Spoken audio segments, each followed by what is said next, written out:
Glória a Deus, aleluia.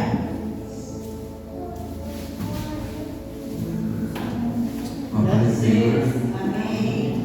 Glória a Deus. Ontem foi meu primeiro dia no monte. Eu tenho, como os irmãos sabem, eu sofri uma queda muito grande há uns anos atrás. E eu tenho uma deficiência na perna, sendo muita dor na perna sempre, né? E ontem eu estava orando, na bênção de Deus, me operou. Aleluia, glória a Deus. E essa dor foi embora. Eu cheguei em casa e eu fiquei, saí de lá, falei, se foi só impressão minha ou foi verdade? Cheguei em casa, falei, amor, passa a mão na minha perna e procura a falha. E a falha foi embora. Oh, glória, aleluia. Glória a Deus. A dor foi embora. E hoje eu trabalhei bem, dormi bem, sem dor nenhuma, sem precisar tomar remédio. Foi só uma vez que eu fui. Aleluia. Agora imagina a gente se a gente for todo dia. Glória a Deus. Quanto é o tamanho da bênção? Aleluia, Jesus. E a minha esposa hoje foi trabalhar sem dor. Glória a Deus, aleluia. Ontem ela foi caminhando, arrastada pelo Aleluia, país do Jesus. monte. E hoje ela trabalhou sem dor nenhuma. Glória a Deus. Quer glória maior que isso? Não existe. Glória a Deus. Você poder viver um dia sem dor. Na presença de Deus. Glória a Deus. E a gente cada Aleluia. vez seja mais abençoado. Maravilhoso. Glória a Glória a Deus. Deus. Obrigado, pastor, por estar falando aqui hoje. Glória a Deus. Glória a Deus. Aleluia. E o cara tinha porque é frio, porque é frio. Vamos na verdade. Fibromialgia. Fibromialgia. Só Jesus para curar. Aleluia. Glória a Deus. Irmãos, tudo isso aí vocês vão repetir tudo no sábado, no aniversário da igreja. Aleluia. Que Deus fez por você. Eu vou contar uma coisa. Ontem foi o dia sobrenatural. Meu carro, também maluco, carro. Ontem a gente sai 5 horas da manhã para começar a trabalhar. Fiz. Ontem não, foi. Hoje, Foi. primeira viagem. Não, arrebentou ontem. Ontem, 5 horas da manhã, a gente saiu, fiz a primeira viagem, a segunda viagem arrebentou a correia do alternador. Eu falei, agora? Bati em tudo quanto é porta, irmão, para pegar um carro emprestado, porque a gente cuida de, a gente puxa 18 crianças. Como é que deixar 18 crianças no mundo? 18 pais no mundo. Irmãos, eu bati para cá, bati por lá, porta fechada, não consegui carro. E eu falei para eles, olha, vou ter que encostar o carro pela fé. Mas como é que eu vou fazer você? Encostei o carro, o mecânico falou assim, pastor, não tem que fazer, vai ficar uns 2 dias encostado o carro. Quebrou não sei o que, avalamento não sei o que, foi misericórdia. Aí, bati numa porta aqui, bati numa porta lá, né? Enfim, sempre fiquei o dia inteiro, para cima e para baixo. Eu e minha esposa ansioso, tinha que dar 11 horas para buscar as crianças, o carro já estava encostado. Aí, liguei para o meu sogro, depois de muito tentar consegui falar com ele. Eu falei para ele, sogro, me arrumou um carro tal, para fazer uma corrida, pelo menos agora. Agora à tarde, agora 11 horas, só uma corrida. Com muito custo consegui, porque ele ia sair e falar, rapaz, se eu soubesse, eu tenho um compromisso meio-dia, não vou poder te arrumar. Mas se eu conseguir trazer até meio-dia, eu falei, não, já deu, então na primeira a gente conseguiu. Fizemos uma corrida, entregamos, pegamos e levamos todo mundo. Mas ainda tinha o pessoal da tarde e tinha o pessoal da 5, né? E eu nem sei, aí deu 1 hora, eu não sabia o que fazer, falei, agora 1 hora, o pessoal puxar de novo. Aí eu vim aqui falar com o dono da sala aqui. Falei, cara, tu não me arruma o teu carro? Dele, não, falei, não te arrumo, pode pegar. Eu peguei o carro dele emprestado, fiz a primeira viagem. Aí agora tinha viagem às 5 horas da tarde. Irmão, só a graça. Eu nem fui comigo na tarde. Não lembro. Fui com o carro dele, né? Fui com o carro. Aí, eu tinha, enquanto o carro foi na oficina, o mecânico me deu uma carga na bateria para eu sair sem o alternador. Eu consegui fazer uma viagem, consegui entregar todo mundo e levar o carro de novo, o carro morrer lá na frente de novo. Irmão, só foi a gente falar que ia fazer 7 dias no monte para agradecer. Aí o diabo fala: tu quer agradecer? Quero ver tu agradecer agora. Hoje, né, nós saímos do carro sem luz, sem nada, fizemos uma viagem 5 horas. Irmão, foi. Aí eu sentado lá na frente de casa, pensando, sei lá, não vou murmurar. Fiquei adorando, Senhor, tu és santo, tudo tem um propósito. Era mais ou menos mais 8 horas, perto dos irmãos chegaram para a gente subir um monte. A Elisandra nervosa já: meu Deus, o que nós vamos fazer? E não tinha primeiro de onde tirar dinheiro, nada. Bateu alguém na frente da minha casa. Abri um senhorzinho de bicicleta. Então, pastor, que eu falo contigo, eu pode falar aqui. Ali é bem daqueles do sítio, né? Ó, vim falar um negócio para o senhor. Deus manda te dizer: acalma o teu coração. Deus está no negócio. É só uma provinha, só para ver onde está o teu coração, tá? Deus vai te abençoar muito, pastor. Fica tranquilo. E ó, aquela igreja não vai caber gente, tá? Logo você não tem que sair dali. Mas Deus não vai dar nada de graça. Primeiro Ele tem que te amadurecer, Ele está trabalhando. E fica tranquilo, porque o teu compromisso Ele vai honrar, porque você é conhecido na comunidade. Fica tranquilo. Ele foi embora, irmão. Pegou a bicicleta e foi. Deu, caraca. Aí, tranquilo, fiquei mais tranquilo. Daí a Elisandra chegou. Quando a Elisandra chegou, eu falei: amor, aconteceu assim, assado. Ela já foi mais calma, né? Aí fomos para o monte, fomos orar. Aí conversando com Deus lá. Aí quando eu desci, aí conversando com o Josimar no teu carro. Eu falei: rapaz, Deus proverá. O que vai fazer? Amanhã de manhã eu vou sair pela fé, fazer 2 viagens. Se deu, se não deu, Deus proverá. Amados, saí 5 horas da manhã, sem farol, sem nada, não podia ligar o carro, orando a Deus para não bater em ninguém. Fizemos a primeira viagem, fiz a segunda viagem. Quando eu entreguei a última criança, quando eu estava indo para casa, o carro começou a pipocar. E eu comecei: tu vai em nome de Jesus, até a oficina, em nome de Jesus, o carro pipocando, em nome de Jesus, em nome de Jesus. Por Deus do céu, irmão, quando eu cheguei na frente da mecânica, o carro parou. Deus levou o carro até na frente do mecânico.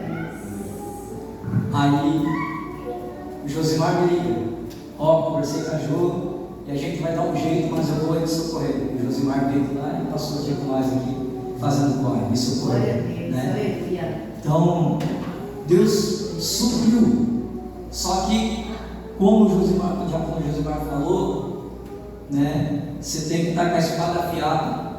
Tem que, né? Como o diácono irmão falou, tem que ter bom ânimo e confiar em Deus. Aleluia. Verdade. É o que eu sempre falo: se for para você servir um Deus e viver na mesmice, não tem graça. A gente tem que viver nas boas novas. Então, sem luta não tem vitória, sem luta não tem bênção, e tudo tem um propósito, sabe? E Deus, mais uma vez, até o mecânico ficou assim: cara, como é que conseguiu? Eu falei: é Deus, né?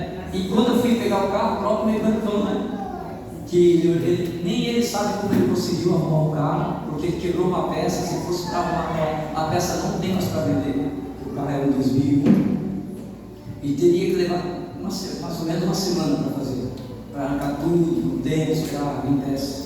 E ele conseguiu arrumar o carro e falou: pastor, foi milagre. Eu falei: por isso que eu coloco aqui, porque é servo de Deus.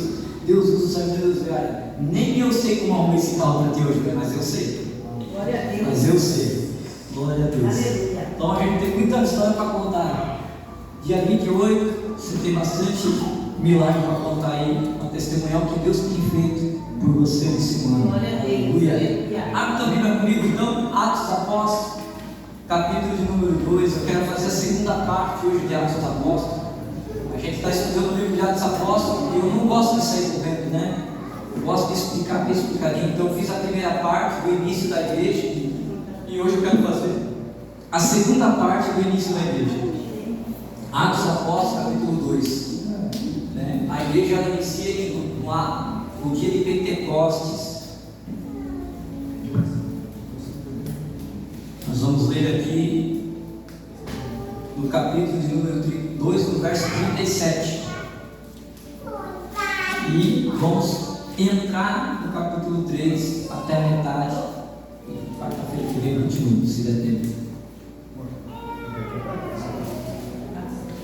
Diz assim: ouvindo eles isto, se compungiram-se em seu coração e perguntaram a Pedro e aos demais apóstolos: que faremos, homens e irmãos? E disse Pedro: arrependei-vos, e cada um de vós seja batizado em nome de Jesus Cristo para o perdão dos pecados, e recebereis o dom do Espírito Santo, porque a promessa vos diz a respeito a vós filhos e a todos que estão longe, tanto quantos Deus nosso Senhor chamar. E com muitas outras palavras, isto testificava e exortava, dizendo: salvai-vos desta geração perversa. De sorte que foram batizados os que de bom grado receberam a palavra. E naquele dia agregaram-se quase 3.000 almas, e perseveravam na doutrina dos apóstolos, na comunhão, no partir do pão e nas orações. Em cada alma havia um temor, e muitos se maravilhavam dos sinais que se faziam pelos apóstolos. Todos que criam estavam juntos e tinham tudo em comum, vendiam suas propriedades e fazendas e repartiam com todos, segundo cada um tinha necessidade.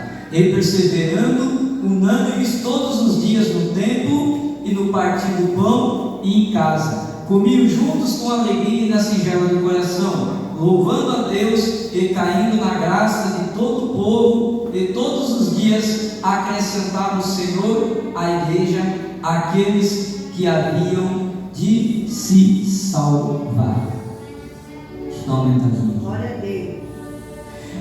Então, para dar uma perspectiva aí do que a gente falou na quarta-feira passada, a igreja ela começou somente em Atos 2, quando desce o poder do alto, e veio o Pentecoste, e a gente falou que a Bíblia vem que enquanto eles estavam reunidos, veio um vento impetuoso, né? Veio um som como de um vento impetuoso, não era vento. Aí às vezes tu vê os meninos falando assim: recebe o Espírito Santo.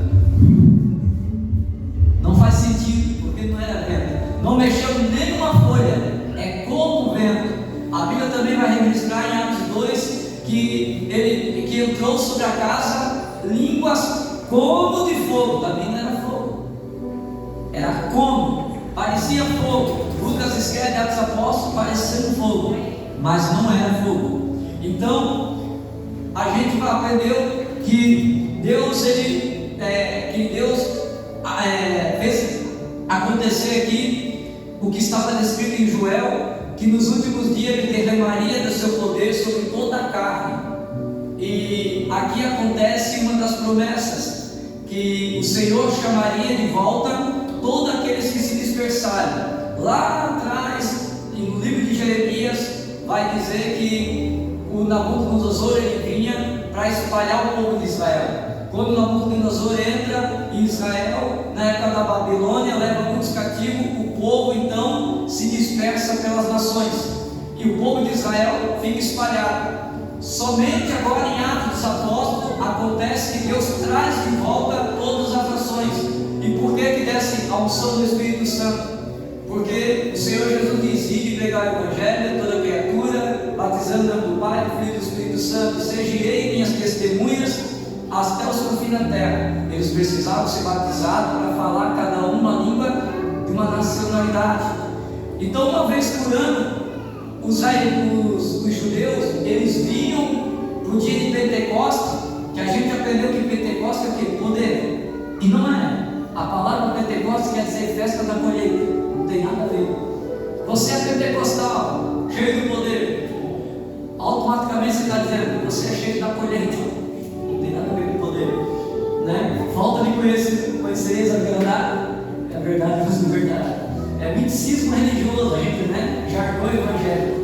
Então, Deus fez questão daqueles homens cheios do Espírito Santo, porque se você ler o capítulo 2 ali no começo, vai falar que quando eles ficaram cheios do Espírito Santo, Tinha lá, no verso 9, tinha pardos, medos, emelita, que habitavam na Mesopotâmia, da Judéia, de Capócia, tinha o pessoal da Frígia, tinha judeu da Panífia, do Egito, da Líbia, de Cirene, forasteiros romanos, tanto judeus como prosélitos, cretenses, árabes, e todos eles diziam: como estamos ouvindo a nossa própria língua? Ou seja, eles não tinham desculpa para dizer que Deus chamou eles de volta, porque eles ouviram os discípulos chamar a própria língua. Então, além das línguas estranhas, que nós conhecemos, que as línguas estranhas nós aprendemos quarta-feira aqui, qual é o significado? Você orar em línguas estranhas, você edifica a si mesmo.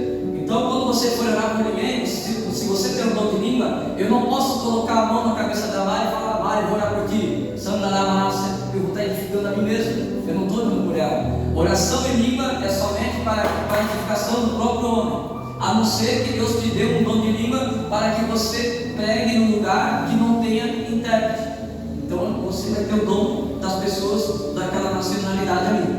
Então nós aprendemos aqui que o dom de língua é para edificação de si mesmo. E quando eu devo buscar o quê? O batismo ou devo buscar a interpretação? O apóstolo Paulo diz que primeiro é bom você buscar a interpretação para você saber o que você está falando, né? Se não há quem interprete, é melhor que ninguém ore, né? Mas aqui vocês podem orar se vocês tiverem, porque eu tenho dom de interpretação e eu também tenho. Então, se alguém te falar e não for de Deus, não te preocupa que nós vamos parar, tá? Então, porque a ordem não é simples. Hoje é uma bagunça. Você vai nas igrejas, todo mundo fala em língua, mas ninguém interpreta, né? Eu já tive a oportunidade de estar sentado no culto e ver uma língua estranha mesmo no meio da igreja, e de chamar o camarada no final e falar para o camarada: posso orar por ti? Pode. Tu confessa a Jesus? Não. Ué, como é que está falando em língua? Aí ia botar a mão na cabeça do cara, o cara ia começar a falar em língua e falar: cala a boca, em nome de Jesus. E o cara saiu bravo dentro da igreja. O cara estava de chinelo, de mergulho, estava lá no fundinho da igreja, assim, escondidinho lá. E o tempo todo olhando língua. Eu falei: mas que língua estranha é essa? Aí quando eu vi o camarada lá escondidinho lá atrás da igreja, língua estranha, irmão. E quem o pessoal estava achando que era um camarada de outro ministério, né? Não, língua estranha mesmo. Então, o apóstolo Paulo disse: se não tem quem interprete, é melhor que ninguém fale, né? Então, busque-se. Irmãos, os dons estão aí e é para a igreja. A igreja ela tem que ter 3 pilares. A gente aprendeu que a igreja ela nasceu primeiro com obediência, porque Jesus mandou eles lá para Jerusalém, ficar lá por 10 dias até que do alto venha poder, porque sem o Espírito Santo nada podeis fazer. Então você precisa do Espírito Santo. Segundo pilar que a igreja nasceu, qual foi? A obediência, né? A esperança, aliás. A obediência foi a primeira, eles glorificaram. A segunda, a esperança. Ficaram na esperança que Jesus ia vir poder. Eles resistiram. Chegaram em 500, só sobrou 120.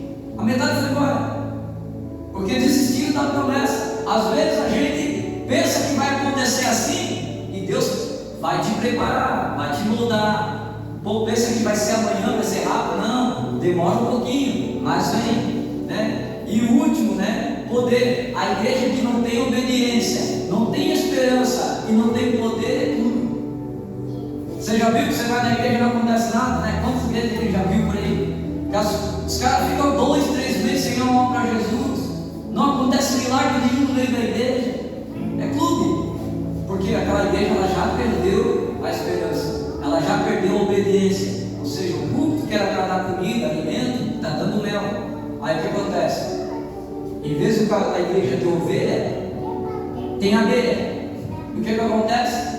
Vira uma colmeia e a abelha tem o quê? Ferrão. Aí por isso que daí uma faixa de graça, né? As irmãs do seguração ficam círculo de arranhão, de união, né? Aí fulano não gosta da cara do outro, fulano não fala com o outro. Aí é colmeia, irmão, não tem ovelha, é colmeia. Uma fica picando o outro. Aí vê o camarada andar na rua, encontrei a irmã lá de bermuda. Aí já fica fazendo fofoca.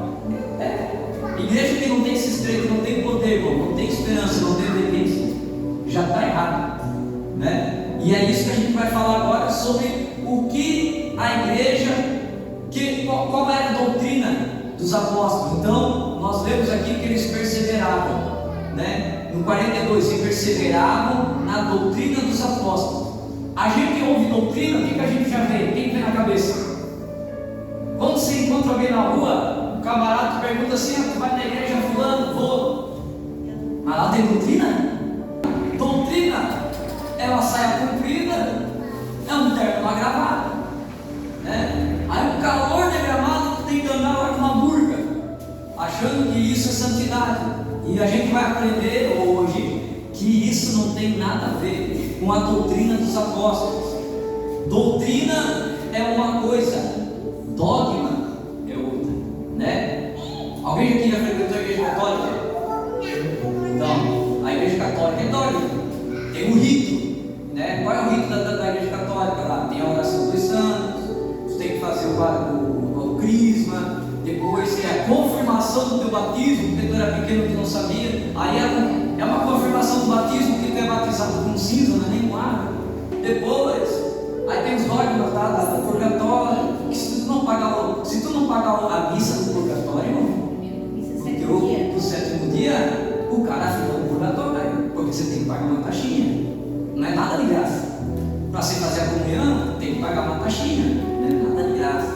Então tem os dogmas, tem lá os santos lá, né, que é reverência e tal. Então os dogmas, senta, levanta, padre, né? A igreja católica é a única que tem altar, ela não tem púlpito, porque ela acredita que quando se levanta a Eucaristia, acontece uma transmutação, ou seja, o corpo vira mesmo corpo. Jesus disse que é a memória. Aí fala, mas é o corpo de Cristo. Mas Jesus também disse que ele é o caminho, e por isso nós pintamos o caminho dele. Ah, mas Jesus disse que ele é o pão e ele é o vinho, mas ele também disse que é a espada. Nem por isso tu vai andar com uma espada agora, né? Porque Jesus é a espada, eu vou andar com uma espada. Jesus também disse que é uma porta, tu também não vai ficar idolatrando uma porta, porque Jesus é a porta. Essa porta aí é pendurada, é Jesus. Então, não faz. Então, a mesma coisa, o evangélico inventou o tal do rito. Nós aprendemos a cultura brasileira evangélica é uma cultura americana. Por isso que a maioria das igrejas pentecostal, né, tem a doutrina lá do uso e costume, que isso vem lá de fora, que não tem nada a ver com os costumes padrão bíblico. Então hoje nós vamos ver aqui os quatro elementos. A doutrina, o que é doutrina? Que são os 4 pilares, né? Que é andar aqui na doutrina, comunhão, partir do pão e nas orações. São esses 4 elementos que a igreja verdadeira tem que seguir. Tá bom, irmão? Sem dogma, né? Nós não temos dogma. A única coisa que eu achei interessante que eu não tirei da igreja foi o playback, porque é interessante que culto todos participam. Por isso que eu não botei uma banda e tirei o playback, né? Se você for uma quadrangular, você vai, isso não tem.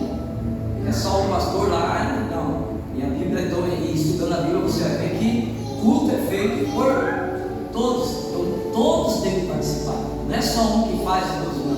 Todos. Por isso que eu mantive o playback, porque é um negócio que todo mundo participa, né? Então, doutrina. A doutrina é um termo que vem do latim, dizendo que é doutrina. É um conjunto de ensinamentos que se baseia num sistema de crenças. Exemplo, doutrina cristã defende a existência de um Deus que é Pai, Filho e Espírito Santo, e é um novo modo de vida, ou seja, a transformação radical da pessoa através do Espírito Santo. Então, desses 4 pilares, a doutrina da igreja primitiva já sofria ataques pelos falsos mestres, com fundamentos judaizantes, agnósticos, né? Então, tu vê, a igreja mal começou aqui, e já tinha falso mestre ensinando coisas que não já queria botar junto no povo. Por quê? Porque a igreja, o judaísmo tinha ritos, né? O camarada vinha lá com o paracleto amarrado aqui, do lado daquela caixinha, né? amarrado aqui ou na testa. Ele ficava que somos 5 livros da Torá, para dizer que eles amarravam aqui, vem amarrado até o ombro aqui, para dizer que a palavra está apertada no coração, ou amarra na testa, para dizer que está na mente. Aí eles ficam assim. Seu judeu ortodoxo, ele ficava no muro da lamentação ou dentro da sinagoga. Rito, né? Lembrando que ele estava assim no dia que Jesus passou por jumentinho na igreja. Rito. Então, quando a igreja primitiva começa, os falsos mestres também se levantam, também já tinha, né? Então, abre a tua Bíblia lá, Timóteo. 2 Timóteo 4, 1, 5. Amém? Diz assim, ó: conjure-te, pois, diante de Deus do Senhor Jesus Cristo, que há de julgar os vivos e os mortos na sua vinda e no seu reino, que pegues a palavra antes de tempo e fora de tempo, reguardas e repreendas e exorte com toda longanimidade e doutrina, porque virá tempo em que não sofrerão a sã doutrina, mas pelo comichão dos ouvidos amontoam para si doutores conforme as suas próprias concupiscências, que quer dizer desejo da carne, e se desviarão os ouvidos da verdade, voltando a fábulas. Mas tu se sóbrio em tudo, e sofres as aflições, e faze a obra de um evangelista, cumpre o teu ministério. Então você vai ver que o apóstolo Paulo já está avisando: olha, nos últimos dias o povo vai se corromper, o povo aqui vai ser terrível, eles vão haver para si doutores para si mesmo. E hoje o que está acontecendo? O pecado está sendo relativado, né? Então, relativizando o pecado. O que era pecado antigamente não é mais, não, continua pecado. O que não é pecado é o dogma do homem. Porque antigamente, né? Porque a Bíblia fala assim: porque a mulher não pode cortar o cabelo. Aí a pessoa não faz o curso, não estuda teologia, não quer estudar sobre cultura bíblica, né? Em 1 Coríntios capítulo 7, se eu não me engano, diz que a mulher tem que ter o cabelo crescido. Se é crescido, né? Não fala comprido, fala crescido. Essa é uma das traduções. Só que se você ler 3 versículos acima, o próprio apóstolo Paulo diz assim: a igreja decide se convém cortar ou não. Ué, se a igreja não for decidir, por que é pecado cortar? 3 versículos acima. Olha como a gente lê, mas fica está escrito: não pode cortar. Aí no último versículo ele fala assim: e se alguém tiver alguma coisa contra, nós, a igreja do Senhor, não tem esse costume. Quando ele fala assim, se alguém tem alguma coisa contra, se alguém queira fazer contenda, vírgula, nós, a igreja de Deus, não tem esse costume. Ele não está dizendo nós, da igreja de Deus, não tem esse costume de cortar o cabelo. Ele está dizendo nós, a igreja de Deus, não temos o costume de fazer contenda. Totalmente diferente, né? Mas isso aí é assunto para política quando a gente está lá. Mas só que eu estou falando um pouquinho de doutrina aqui, só pegando um pouco disso aqui. Então, já tinha homens querendo pregar coisa errada. A gente vai ver também na igreja de Éfeso, lá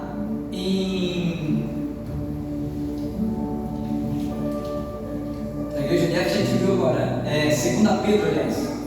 2 Pedro, só um pouquinho para frente, é bem pequenininho também.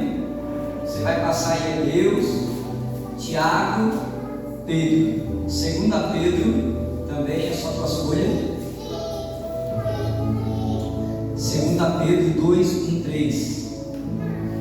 E também houve entre o povo falsos profetas, como entre vós haverá também falsos doutores, que introduzirão encobertamente heresias de perdição, e negarão o Senhor que os resgatou, trazendo sobre si mesmo repentina perdição.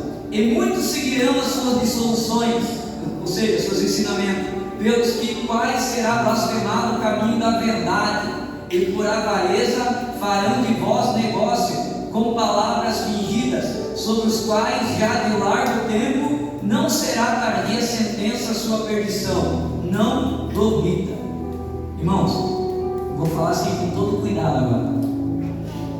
Presta bem atenção no que a gente acabou de ler. Ó, e também houve entre o povo falsos profetas, como entre vós haverá também falsos doutores, que introduzirão encobertamente heresias e perdição, e negarão o Senhor que o resgatou. Quando é que eu nego o Senhor que me resgatou? Quando eu limito o poder, o limite da graça. Quantos anos de pessoas, talvez você já conheceu pessoas que foram desligadas da igreja por causa de uso e costume? Quantas pessoas?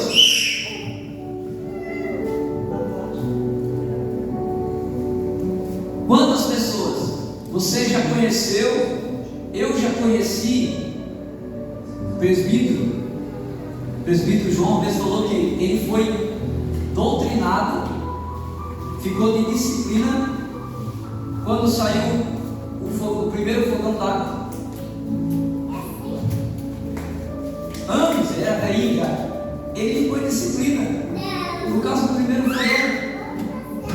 Porque daí o camarada viu ele acendeu o fogão e disse, foi lá e falou: pastor, pior que o irmão comprou o fogão do inferno, saiu um foguinho azul do inferno. Acredita nisso?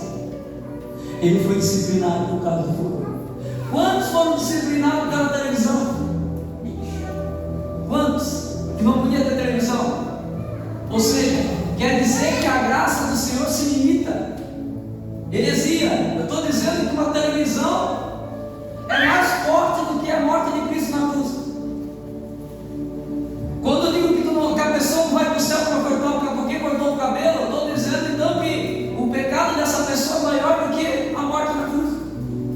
Quer dizer que a morte de Cristo não vale nada. Então, se eu perco a minha salvação por cortar o cabelo, se eu perco a salvação por andar de bermuda, eu queria saber qual é a santidade que tem na canela do homem.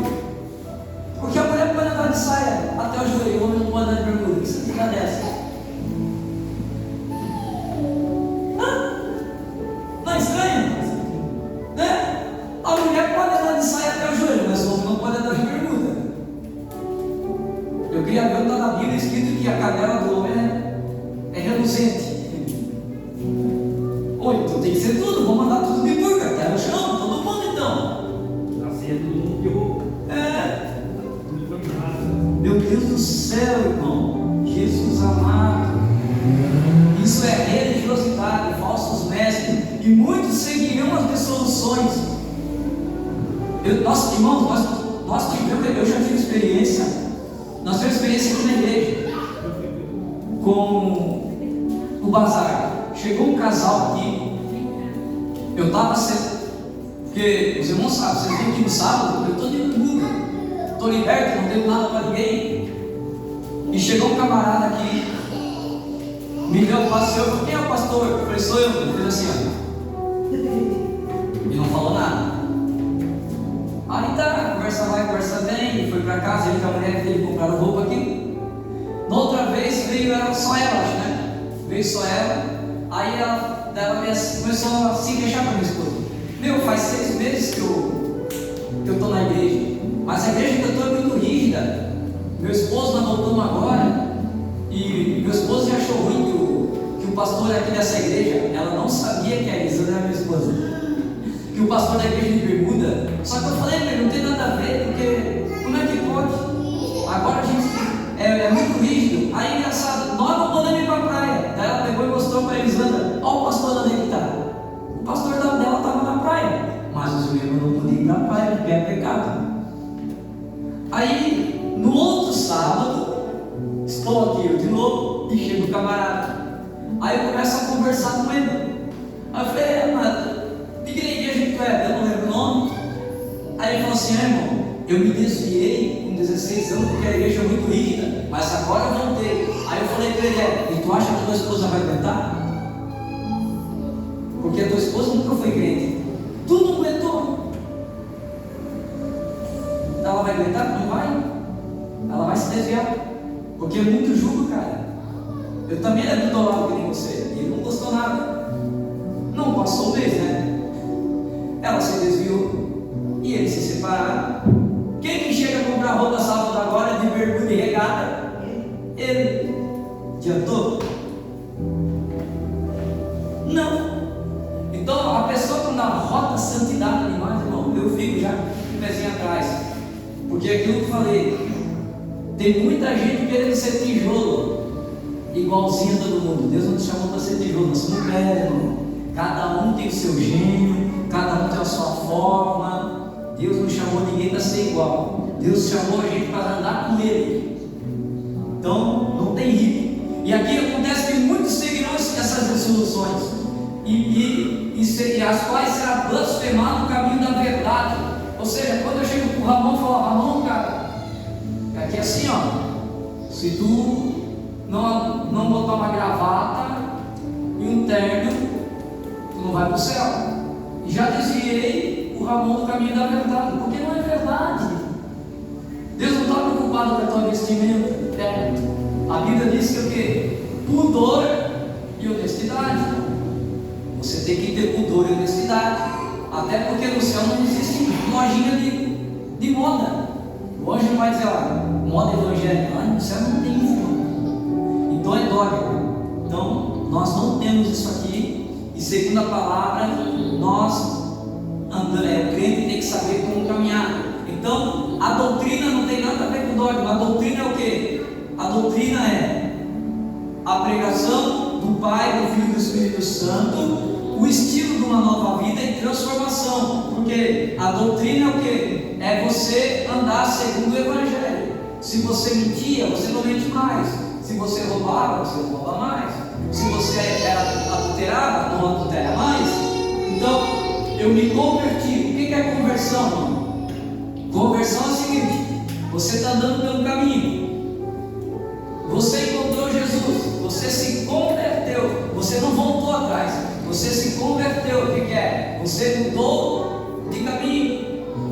Quando você está andando de carro, está com o GPS ligado, se você errar o caminho, ela fala, conversão à direita, né?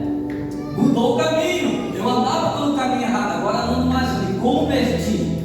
Voltar atrás é se apostatar da fé. Ou seja, eu conheço a palavra, eu sei como funciona, mas eu voltei a fazer as velhas coisas que eu fazia. Eu apostatei da fé. Uma vez apostatado da fé, você está blasfemando, né? Você está de novo crucificando o Senhor. E quando você apostata da fé, irmão, você volta a ter a velha vida e viver uma vida de aparência. Isso ninguém prega na igreja. Mas abre Hebreus 4:6 para você ver o que acontece. Hebreus 6:4. Isso aqui é forte. Olha o que diz: porque é impossível que os que já uma vez foram iluminados e provaram o dom celestial e se fizeram participantes do Espírito Santo e provaram a boa palavra de Deus e as virtudes do século futuro. 6. E recaíram, sejam outra vez renovados para o arrependimento, pois assim quanto a eles, de novo crucificaram o Filho de Deus e o expõem ao vitupério. Porque a terra que inverte a chuva com muitas vezes cai sobre ele e produz erva proveitosa para aqueles por quem é lavrada, recebe a bênção de Deus. Mas o que produz espinho e abrolhos é reprovado e perto está da maldição, e seu fim é ser queimado. Forte, né? O cara teve uma vez, falava em línguas, pregava, e o cara sem temor nenhum volta a praticar as coisas. Só que ele continua no mundo, só que ele continua pregando, continua cantando. continua na igreja. Acabou. Não tem volta. É isso que eu estou querendo dizer. Então, por isso que a gente tem que estar orando para Deus sempre estar renovando, andar em novidade de vida. Porque daqui a pouco tem muitos que fazem, infelizmente, da obra uma profissão, né? Tem os itinerantes que colocam para pregar. Esses camaradas, esse dia eu estava vendo a agenda do itinerante. O cara tinha agenda todo final de semana, fechou o mês. Aí a pergunta que vem: se o cara está todo dia numa igreja diferente, quando é que ele toma Santa Ceia? Não toma. Quando é que ele senta para ouvir a palavra? Não sei. O cara vive sem pastor, ele não tem alguém que pastoreie ele. Se ele entrar pelo outro, também Tiago. Agenda-se 3 meses. Ou seja, o cara vai ficar 3 meses sem botar o pé na igreja dele, sem tomar Santa Ceia. E está pregando. Ó. Porque a Bíblia diz que não é de muito falar. A Bíblia diz que eu não me converto quando eu prego para vocês. A Bíblia diz que a fé vem pelo quê? Pelo ouvir. Eu preciso sentar para ouvir, não pregar. Porque daqui a pouco eu prego, vocês vão para o céu do inferno, porque eu não sei o que é ouvir. É por isso que eu faço questão. Às vezes a pessoa fala: pastor, dá oportunidade. Não me dá oportunidade, eu também preciso ouvir. Então eu volto sempre a pregar, porque eu quero ouvir. Eu preciso aprender. A gente não sabe tudo, né? Tem coisa que Deus revela para o diabo, meu irmão Ramon, não revela para mim. Se eu sentar, opa, vou roubar essa mensagem. Não, pregar ela. Mostra para o diabo do cenário, já não. Opa, daqui a nova do feijão lá.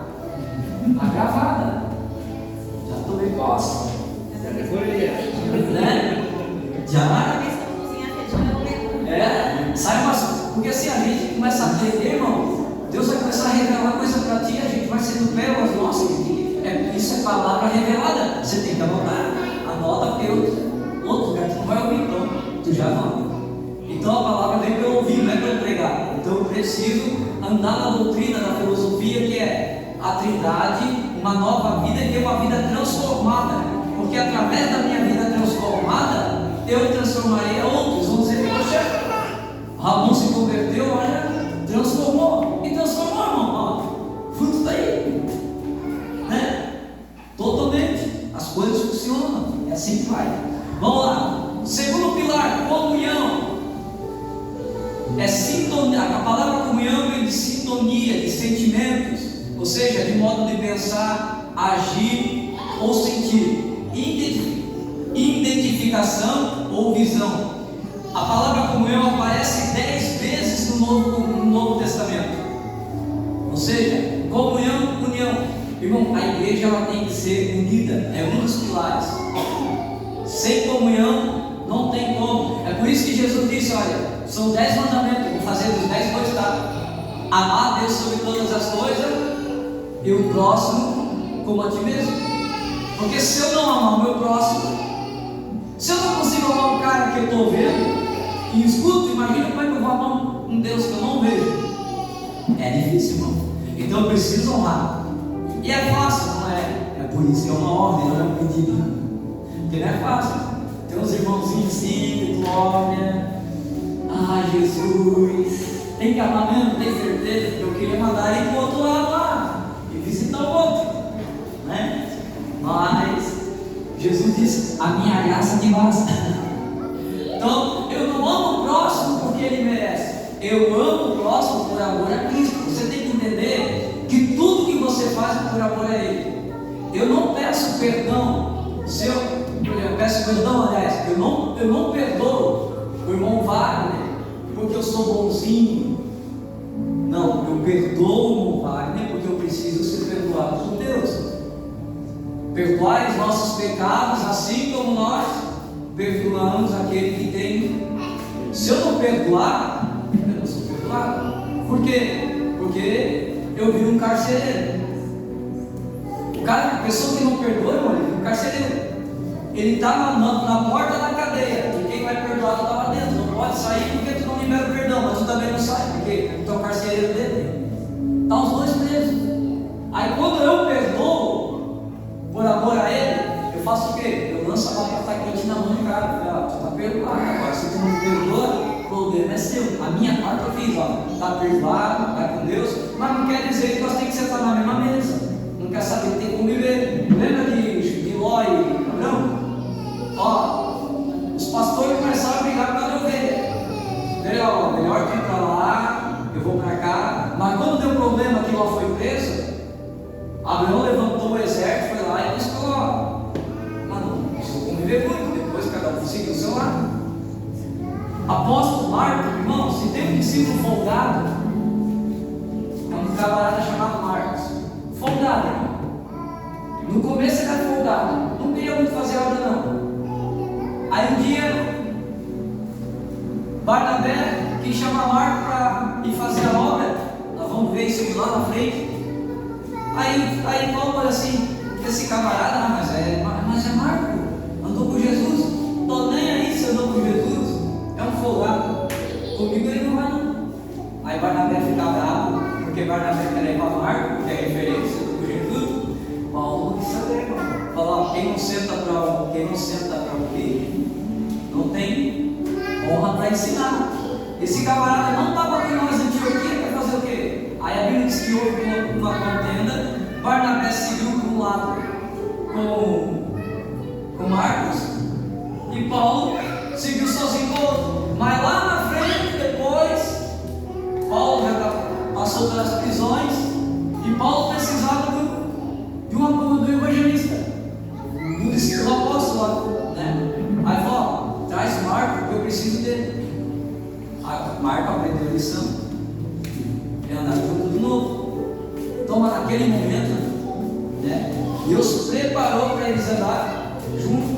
A gente vai ver Pedro e Paulo batendo de frente, porque Pedro não queria andar junto, não queria reconhecer o apostolado de Paulo. Aí a Bíblia diz que Paulo, lá em Gálatas, repreende Pedro na frente de todo mundo. Falou, camarada, o que tu está pensando que tu é? Porque eu sou judeu. Deus te deu o evangelho para os judeus, a mim foi me dado o evangelho para os gentios. Aí deu mais uma apertadinha, porque Pedro não queria pregar para os gentios, queria andar nos dogmas, irmão, queria andar na doutrina judaica, só queria pregar para judeu.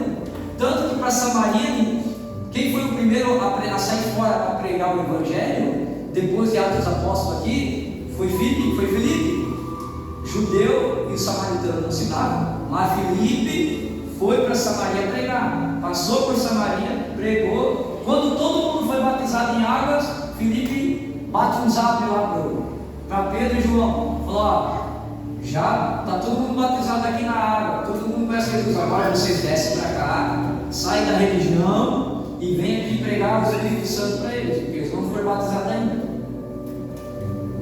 Então Pedrão era religioso, irmão. Pedrão só queria ficar em Jerusalém, não queria pregar para o gentil, queria ficar só, vamos chegar nessa parte aí. Então é muito perigoso você confundir doutrina com dogma. Por isso que a gente vê tanta visão diferente de igreja, que eles confundem doutrina com dogma, né? Tinha uma igreja aí, vamos falar em breve, que as irmãs, elas não oravam em língua, mas elas batiam o cabelo. Não sei se você ouviu falar dessa igreja. É igual a Assembleia, entendeu? Elas cabelo bem grande, mas elas entregam uma profecia e ficam batendo o cabelo aqui. A igreja é muito conhecida, tanto que agora rachou a igreja no meio. Uma já não bate mais cabelo, mas ainda tem a turma do bate cabelo. Estranho, né? Não é bíblico, mas não sei de onde tiraram. Mas é assim que funciona, né? A gente chama esse tipo de igreja de seita, porque não é reconhecida no conselho de pastores, então aceita. Nós temos a doutrina própria deles lá. É um negócio doido. Então a igreja ela precisa ter comunhão. Eu preciso me esforçar. Só que também você precisa entender. No Antigo Testamento tem uma passagem, não lembro agora, eu queria ter marcado, mas quarta-feira que vem eu trago. Tem uma passagem que Deus fala para José: José, tira os filhos estranhos do meio do povo. Porque se tu tirar os filhos estranhos do meio do povo, o teu gado vai voltar a crescer, a tua fazenda vai voltar a prosperar. Enquanto os filhos estranhos estiverem no meio do povo, nada vai prosperar. E Josué ficou com dó. Por quê? Porque enquanto eles estavam andando no caminho da terra prometida, eles ficaram no canto de um rio lá, e lá do lado do rio, do outro lado do rio, moravam os filisteus. E os filhos de Israel começaram a se relacionar com os filisteus. E geraram o quê? Filho estranho no meio do povo. Deu ruim, porque o povo de Israel é um povo exclusivo. Então, às vezes, irmão, no nosso meio vai acontecer, vai vir os filhos estranhos. Quem que é o filho estranho? O filho estranho é aquele que não vem por causa de Deus, ele vem por causa do microfone, ele vem por causa do status, ele vem por causa da carteirinha do obreiro. É os filhos estranhos. Esse tipo de gente, Deus vai falar. Ó, teve uma vez, irmão, que eu tive um pastor, graças a Deus eu só tive um pastor de Deus assim, né? Eu tive um pastor que ele me chamou para fazer uma campanha no monte com ele. Eu falei, por que, pastor? Porque ele disse assim, porque como diz assim, esse liberal é criança, deixa. Se ela não tiver liberdade na casa do pai, não tem liberdade na casa do pai. Aí, quando ele chegou e falou assim, Fabiano, eu estou aflito, por quê? Porque Deus mandou eu tirar alguém da igreja. Como assim, pastor? Não, Deus mandou eu tirar da igreja. Mas como? Eu falei, não sei. Então vamos comigo fazer uma campanha no monte. Eu subi com ele, a gente fez, se não me engano, 30 dias no monte, todo dia, irmão, no monte. Todo dia, subindo no monte e orando no monte. Até que daí chegou no último dia, Deus falou para ele assim, ou tu tira ele da igreja, eu te tiro. Tu escolhe. Aí ele pegou e falou com o pastor setorial, pastor, Deus mandou tirar fulano do grupo, por causa disso. Aí o pastor falou que não podia tirar, porque família bem sucedida. Aí é que ele entendeu por que Deus tinha mandado tirar o cara do grupo. Porque o cara não andava na igreja. Todo dirigente que passava por ali, ele mandava no dirigente. Se não fizesse o que ele queria, ele fechava a mão. E como a igreja, né, deles lá, esse ministério funciona através de resultado, não importa se o dirigente é de Deus ou não. Se não deu dinheiro, eles tiram o dirigente e botam o podre lá. É assim que funciona. Aí ele não quis. O que aconteceu? Tiraram. E pensa no pastor de Deus. E quem que virou segundo? Veio o pastor de fora. E o cara que era para sair ficou como segundo. Por quê? E a igreja sempre foi uma bagunça, né? Então, a comunhão ela só funciona a partir de uma parte. E vou encerrar aqui, porque é extensa, são 4 pilares. Já estou uma hora pegando. Passou rápido, né? Irmãos, a comunhão ela só funciona de uma forma: quando você trabalha com honra. O evangelho trabalha por honra, nunca trabalha por regra. Então, a igreja que impõe regra, ela vira uma empresa, porque regra você tem dentro da empresa, né? Você chegar lá e falar, tem que usar capacete, tem que usar protetor de ouvido, tem que usar luva, você pega a luva, é divertido. Igreja não é assim. Igreja é a casa de Deus. Então, Deus não tem regra, Ele usa por honra. Ele diz, honra teu pai e tua mãe, para que teus dias sejam longos e que tu seja o quê? Tem muita gente na pobreza porque nunca honrou pai e mãe. Seus dias sejam longos e você seja próspero. É uma promessa. Mas eu tenho que honrar. A partir do momento que eu honro a Deus, eu não mando por regra, eu mando por honra. Então, se honrar a Deus é honrar o irmão Fagner, independente do que se o irmão Fagner é bom ou é ruim, eu vou honrar ele. Não porque ele é bom ou ele é ruim, mas por amor a Deus. E porque tem uma promessa: se eu honrar o Fagner, não importa o que eu vou botar a mão, Deus vai me honrar, porque o que eu estou fazendo por honra a ele. Aí o apóstolo Paulo diz: olha, honra quem? Tem honra. Sempre que você honrar as pessoas, Deus sempre vai estar te honrando, porque o teu direito de cidadão do céu é ser amado. É um direito seu. Por isso que Deus falou: ama Deus sobre todas as coisas e o próximo como a ti mesmo. É teu direito ser amado, é teu direito. E como é que eu aceito esse direito? Como é que eu ganho esse direito? Como é que eu tenho direito a isso? Amando o próximo. Porque se você praticar o teu direito, pratique o teu direito, pratique o direito do outro. Se o meu direito é ser amado, o direito de você também é ser amado. Então, qual é o meu direito? O direito dele? O direito é que eu ame ele, independente dos problemas dele, independente se ele é bonzinho, se ele é mau, se ele é calmo, se ele é nervoso, não interessa. O direito dele é ser amado. Então, a partir do momento que eu pratico o direito dele de amar ele, Deus vai levantar alguém para me amar, porque eu estou praticando o meu direito. Meu direito é ser amado, mas eu tenho que fazer, eu tenho que amar o Douglas. Se eu amar o Douglas, automaticamente alguém vai praticar. E você, por mais que a luta venha, irmão, Deus sempre vai levantar alguém para estender a mão. Ninguém fica sozinho. É que eu sempre digo para os outros: se um dia tu está sozinho, porque alguma coisa tu fez errado. Jesus nunca mandou ir pregar o evangelho sozinho. Ele fala: vai de 2 em 2. Porque se um cair, o outro. Porque a igreja não é minha, a igreja é nossa. O Pai não é meu, o Pai é nosso, né? O Pai é nosso. Glória a Deus. Vamos lá? 9:5. Meu, voou, irmão. Chega a falar os lados da hora. Voou uma hora. Eu achei que ninguém vai dar. Vamos lá, sentar de pé. Glória a Deus. Vamos orar ao Senhor, agradecer ao Senhor por mais um dia. Glória a Deus. Irmão, faz assim, vamos fazer algo profético. Estenda a tua mão assim para receber, né? Já vamos estar orando já por cada um dos irmãos. E eu quero aproveitar que a gente já está no óleo desde segunda-feira, né? A gente está no óleo desde segunda-feira. Estamos aí vivendo o sobrenatural de Deus. Eu creio que hoje é um dia profético. A Bíblia diz que o que é igreja ligada à terra terá sido, não é? Às vezes a gente aprendeu errado, né? A gente aprendeu assim, ó: o que é igreja ligada à terra será ligado no céu. Está errado, né? Está escrito assim, ó: o que é igreja ligada à terra terá sido. Por quê? Porque primeiro liga lá, depois aqui. Já está ligado lá, a igreja só tem que confirmar. É o contrário, né? A gente aprende errado as coisas, né? Então a gente vai orar aqui e a gente vai declarar algumas coisas. E vocês vão orar comigo com concordância. O que é concordância? Quando eu for falando, você vai dizer amém, eu creio, amém. É concordância, tá?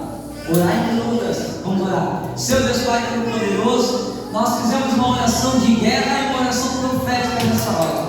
Pai, em nome de Jesus, Senhor, o inimigo tem se levantado, Senhor, tem tentado frustrar os nossos planos, tem tentado, Senhor, colocar desânimo, Senhor, tem tentado atrapalhar, Senhor, o que Tu tem para nós. Senhor, sabemos, Senhor, que estes dias são dias especiais. Sabemos, Senhor, que o inimigo tem se levantado e usado tudo e todos contra nós. Pai, em nome de Jesus, Senhor, nesta noite, num ato profético, Senhor, nós estamos falando aqui sobre a Tua igreja de Atos, Senhor. A igreja que tem os pilares, Senhor, da obediência, da esperança e do poder. Pai, em nome de Jesus, Senhor, toda tribulação, todo problema, Senhor, todo levante do inimigo, Senhor, sobre a vida de cada um de nós aqui nesta noite, Senhor, nós te pedimos: entra com mão forte, entra com mão forte, Senhor, que as portas do céu venham a se abrir, o socorro venha acontecer, o milagre venha acontecer, Pai.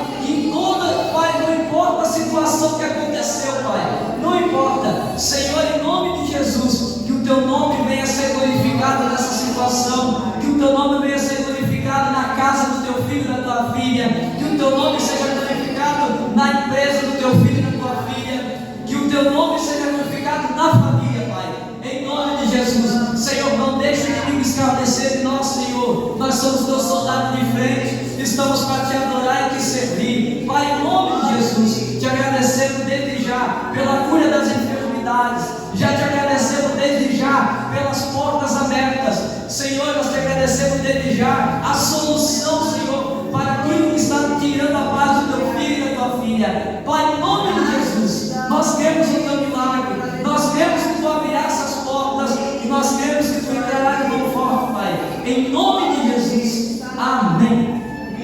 Deus. Estenda as mãos, que a mão do Pai, a graça do Filho, a comunhão do Santo Espírito esteja convosco. A igreja diz: Amém. se Deus é por nós, quem será contra nós? Ninguém. Juntos somos mais fortes.